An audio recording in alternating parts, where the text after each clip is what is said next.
Hello students, welcome to SS academy.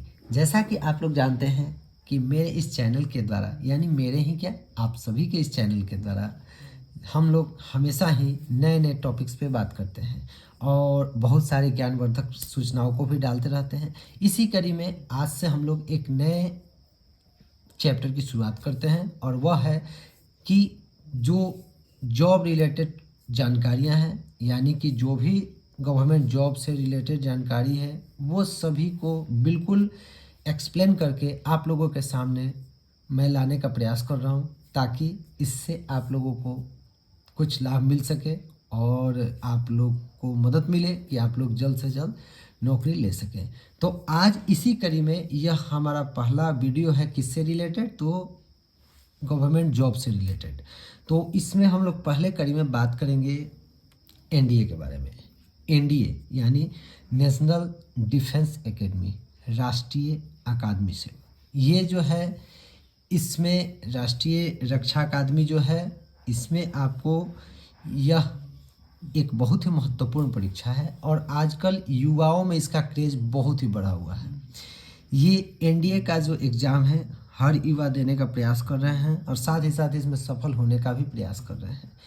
आखिर यह exam है क्या, इसकी क्या योग्यता है, किन बच्चों को इसे भरना चाहिए, उम्र सीमा इसकी क्या है, कौन सा बोर्ड इसको संचालित करता है, कब कब इसमें परीक्षाएं निकलती हैं, कब परीक्षा की तिथि होती है, कौन कौन से सब्जेक्ट्स आते हैं, ये सभी जानकारियाँ इस वीडियो में मैं आप लोगों को दूंगा। तो आइए अब हम लोग इस सिलेबस के बारे में और इस जॉब से रिलेटेड सूचनाओं के बारे में शुरू करते हैं जानकारी लेना। तो देखिए, यह जो एनडीए है जिसको हम लोग बोलते हैं नेशनल डिफेंस एकेडमी, राष्ट्रीय रक्षा अकादमी, इसके द्वारा नौसेना, वायुसेना और थल सेना तीनों में ही ऑफिसर्स रैंक में भर्तियां की जाती हैं।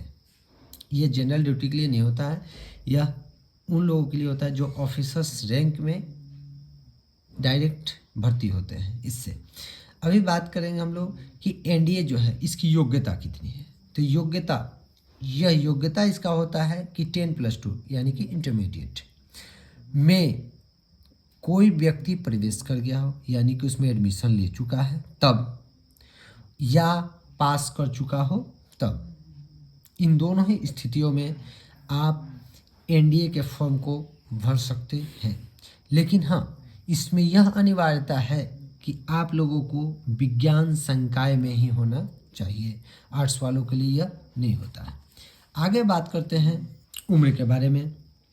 तो उम्र जो है वह 16 वर्ष से 19 वर्ष तक होनी चाहिए। उम्र आपकी 16 वर्ष और 19 वर्ष या उसके बीच में होनी चाहिए, तभी आप एनडीए के फॉर्म को भर सकते हैं। अब आगे हम लोग बात करेंगे कि आखिर इस एनडीए परीक्षा को संचालित करने वाला बोर्ड कौन सा है।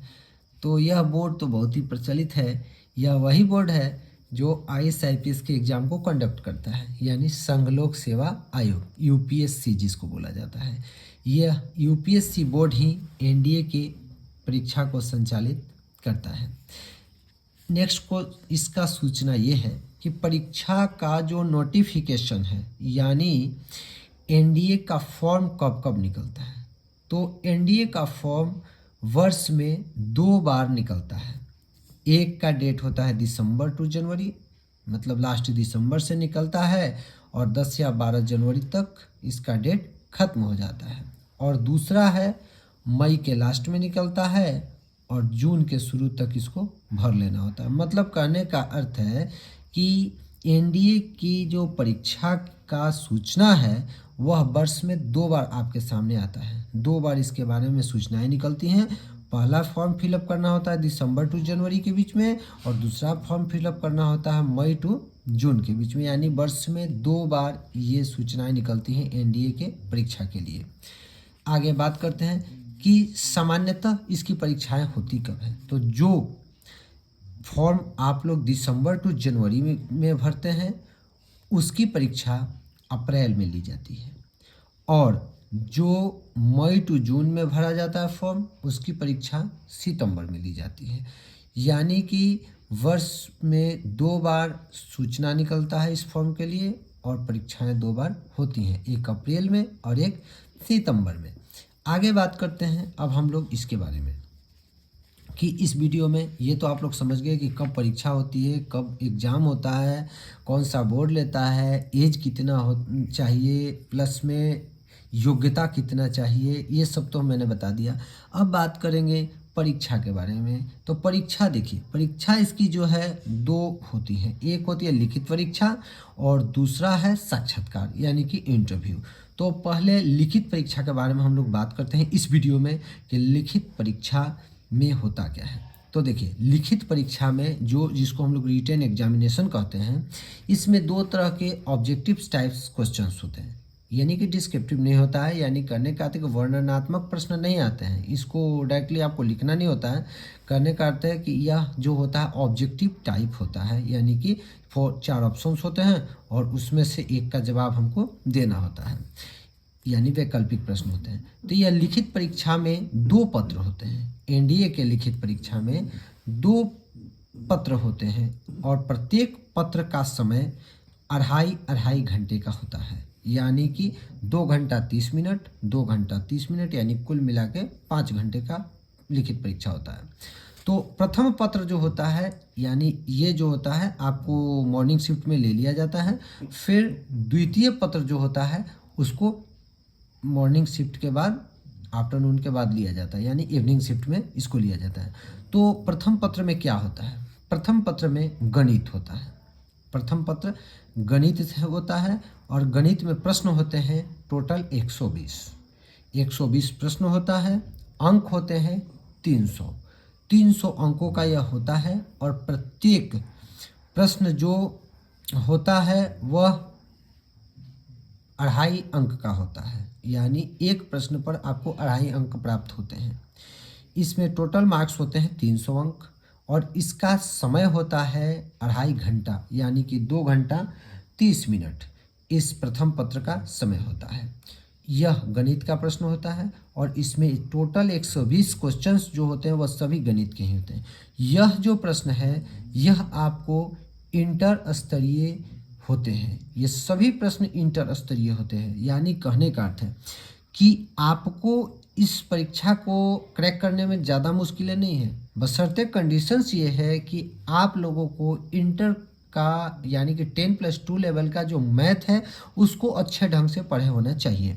खासकर इसमें जो मैथ्स आते हैं उनमें इंटीग्रेशन बहुत मात्रा में आता है। उसके बाद इन्वर्स ट्राइगोनोमेट्री यानी त्रिकोणमितीय फलन वो आता है। उसके बाद आपको डिफरेंशिएशन से भी क्वेश्चंस होते हैं, कुछ वेक्टर्स से भी होते हैं। इस तरह कहने का अर्थ है कि आपको इंटरमीडिएट के मैथ पे फोकस करना चाहिए, तो आप प्रथम पत्र को बहुत आसानी से निकाल सकते हैं। लेकिन ये भी बात है कि आपको प्रत्येक प्रश्न का जवाब भी बहुत सोच समझ कर देना होगा, क्योंकि इसमें ऋणात्मक अंकन भी होता है, यानी 1/3 ऋणात्मक अंकन का प्रावधान होता है। 1/3 का अर्थ होता है कि यदि आपने 10 अंक का सही क्वेश्चन बनाया है, 10 क्वेश्चन सही बनाया है, यानी मान लीजिए एक एग्जाम्पल हम बता रहे हैं कि यदि आपने 10 नंबर का क्वेश्चन सही बना दिया और उसमें से फिर अगेन आगे जब आपका क्वेश्चन का मूल्यांकन किया गया तो 10 के बाद फिर 3 अंक जो क्वेश्चन है वो गलत हो गए आपके, तो आपको 3 अंक गलत हो गए, यानी 3 क्वेश्चन गलत हो गए, तो आपके सही में से 1 अंक काट लिए जाएंगे। यानी इसका अर्थ यही हुआ, 1/3 का अर्थ यही है ऋणात्मक अंकन का कि 3 प्रश्न गलत होने पर सही मार्क्स में से 1 नंबर को काट लिया जाएगा, यानी 1 नंबर उसमें से खत्म कर दिया जाएगा। तो 1/3 का यही अर्थ होता है। तो कहने का अर्थ है कि प्रथम पत्र जो लिखित परीक्षा का होता है 2.5 घंटे का होता है, 300 अंक होते हैं, प्रश्न टोटल 120 होता है और सभी इंटर स्तरीय होते हैं। जैसा कि आपको बताया कि इंटीग्रेशन के बारे में और इन्वर्स ट्रिगोनोमेट्री और ये सब जो होते हैं इन पे ज़्यादा फोकस करना चाहिए। इन सब से प्रश्न आते हैं और 120 क्वेश्चंस बनाने कोई मुश्किल वर्क नहीं है, समय बहुत होता है।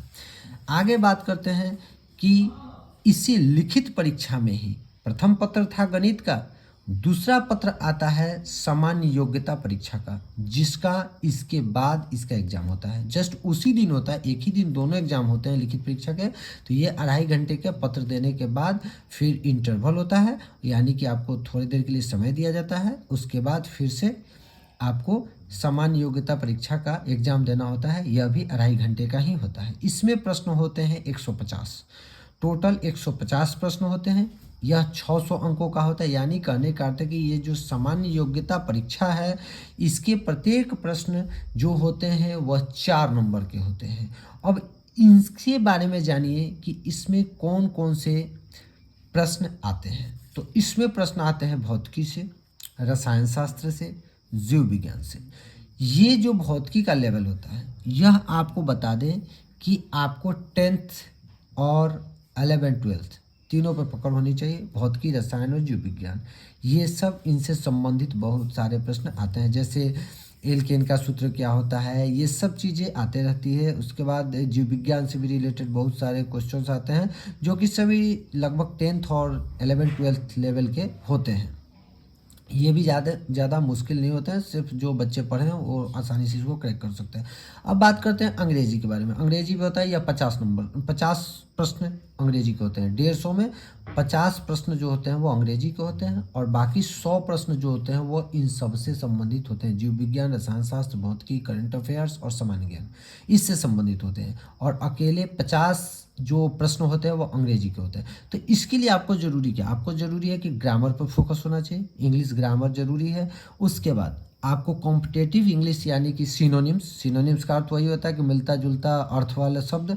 उसके बाद एंटोनिम्स का वही अर्थ होता है कि जो विपरीतार्थक, जिसको हम लोग हिंदी में बोलते हैं कि मतलब विपरीत में बोलना। जैसे गुड है तो गुड का बैड हो गया, इसी तरह टॉल है तो टॉल का आपको शॉर्ट हो गया, यानी कहने का अर्थ है ना कि उल्टा। तो साइनोनिम्स आता है, एंटोनिम्स इसमें आता है। उसके बाद वन वर्ड सब्स्टिट्यूशंस आता है। वन वर्ड सब्स्टिट्यूशंस का अर्थ होता है कि एक किसी कथन के लिए एक ही शब्द का उपयोग करना, उसको हम लोग वन वर्ड सब्स्टिट्यूशंस कहते हैं। उसके बाद ग्रामेटिकल एरर से प्रश्न आते हैं कि आपको दे देगा कि दिया गया है 4 ऑप्शंस दिए गए हैं, उसमें से बताना है कि कौन सा ऑप्शन है जो कि गलत है ग्रामेटिकल रूप से।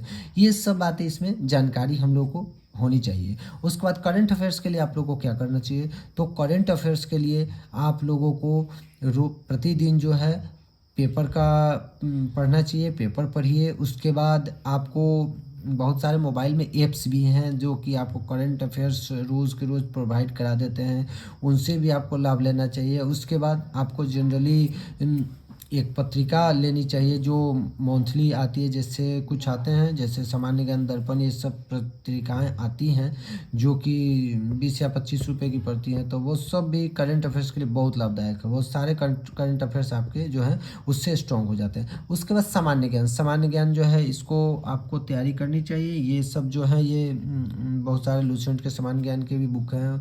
उसके बाद इन सब से तैयारी करनी चाहिए। इससे क्या होता है कि सामान्य योग्यता परीक्षा में भी आप आसानी से क्या कर सकते हैं, तो अच्छे नंबर ला सकते हैं। इस तरह जो है ये जो सामान्य योग्यता परीक्षा जो होता है, या जो लिखित परीक्षा में प्रथम पत्र के बाद प्रथम द्वितीय पत्र जो होता है, इसमें इन सब से ही प्रश्न आते हैं। ये कुल 150 प्रश्न होते हैं और 600 अंक के होते हैं, जिसमें से अकेले 50 प्रश्न जो होते हैं वो अंग्रेजी से होते हैं, बाकी 100 प्रश्न इन सब से पूछा जाता है।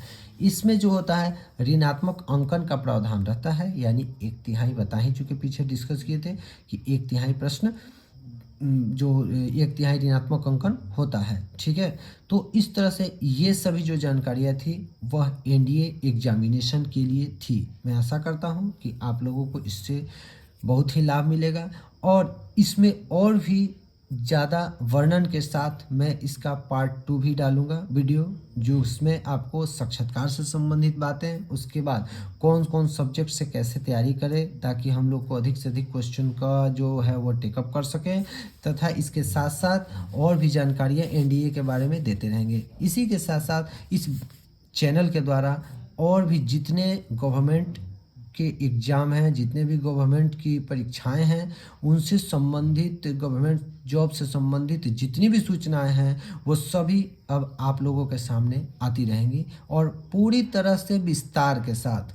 यदि आप लोग को कुछ और भी जानकारी चाहिए तो उसके लिए आप लोग कमेंट में कर सकते हैं। तो ये जो था एनडीए जॉब से रिलेटेड पार्ट 1 मेरा वीडियो था। इसके बाद मैं जस्ट पार्ट 2 भी डालूंगा और उससे भी आप लोग लाभ मिल सकता है। इस तरह से इसी तरह अनेक रोचक जानकारियों के लिए तथा बहुत सारे ज्ञान के लिए मेरे इस चैनल को सब्सक्राइब कीजिए, लाइक कीजिए, शेयर कीजिए, कमेंट कीजिए और लाभ उठाते रहिए। तब तक के लिए धन्यवाद।